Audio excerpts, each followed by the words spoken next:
Oke, assalamualaikum warahmatullahi wabarakatuh. Selamat malam semuanya, semoga sehat selalu, Mas Abrang dan semuanya, Mbak Katri juga.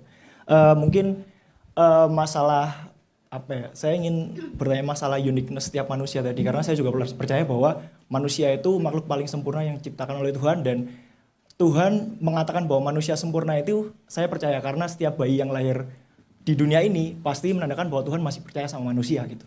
Dan itu mempunyai makna di hidup saya bahwa manusia juga mungkin yang dikatakan Mas Abrang seperti uniqueness tadi. Dan saya punya sebuah analogi bahwa uniqueness ini juga seperti ambisi manusia. Yang mana kalau di kehidupan saya mungkin ambisi saya adalah saya harus mempunyai keluarga kecil nantinya yang lebih daripada keluarga saya.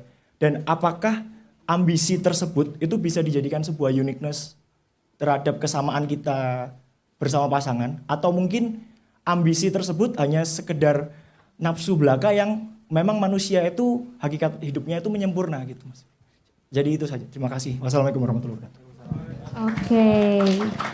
Itu part of uniqueness, tapi kayak saya nyebut ambisi itu lebih beratnya pada posisi goal. Uniquenessmu adalah bagaimana kamu kuat memegangi goal tersebut. Sifatnya steadfast, steadfast apa bahasa Indonesianya? Teguh memegang pendirian atau keras kepala memegang pendirian. Itu sama-sama memegang pendirian tapi tipis bedanya kan gitu. Kalau kamu punya goal seperti itu, very much okay, semua orang punya goal masing-masing. PR berikutnya adalah cari orang, pasangan yang mau sharing that future dengan kamu, kan gitu kan. Kalau future-nya sudah berbeda bayangannya, akan terjadi konflik yang dia punya uniqueness yang berbeda dengan kamu, uniquenessmu untuk masa depannya mau gimana.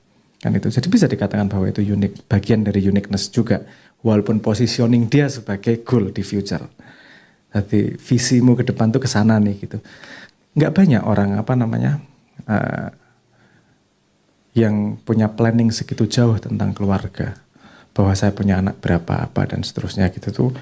Menurut saya itu uniquenessmu yang kalau memang itu kamu anggap posisi sebuah konsep yang penting, ya go for it. Life with adventure. Kasihan, kalau saya mikir jadi berpikir ketika sekitar umuranmu aku mikir piye yo. Saya tidak berpikir kayak gitu, Mas. Ya, makanya saya kalau dikasih tips keluarga itu agak takut saya karena otakku gak beres, bukan standar. Karena waktu itu saya berpikir keluarga ini apa sih? Oh, keluarga ini adalah sebuah konsep yang dibuat agar terjadi prokreasi. Oh, yang penting punya anak, ada urusan keturunan, ini konsep sosial kok. Oke, urusannya gimana bikin stabil dan terus saja. Cinta, bullshit. Jangan jadikan standar. Semua orang punya uniqueness-nya, termasuk cacat. Itu cacatan otak saya memang seperti itu. Jadi saya senang anak kecil dari sudut pandang saya, anak muda punya visi, wah nanti keluarga saya kecil gini ideal, wah udah clear picture-nya ke depan arahnya kemana. Go for it, man. Yeah. Sudah terjawab? Kalau misalkan permasalahannya ada di background-nya, Mas. Jadi dalam pencarian itu selalu pasangannya look for my background yang sedikit rusak dan segala macam gitu.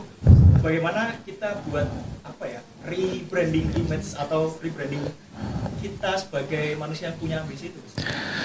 Gini, kalau kamu berpura-pura menjadi orang lain, kamu akan capek suatu saat. Long game-nya strategi long game-nya enggak baik. Kamu akan terus berpura-pura, lama-lama capek, nanti akan keluar dirimu yang asli juga. Dan dia kecewa nanti, oh ternyata gini, kemarin cuma iklan tau kan gitu. Mending dari awal tahu dia tahu yourself sesungguhnya, dan dari awal memutuskan iya atau enggak. Kalau enggak ya oke, cari yang mau. Share future itu kan gitu. Maksudnya ini dalam tujuan perang panjang ya. Itu strategi yang lebih viable daripada harus berpura-pura. Semua yang berpura-pura itu mencapaikan. Menurut saya. Gitu ya, Mbak Nuan.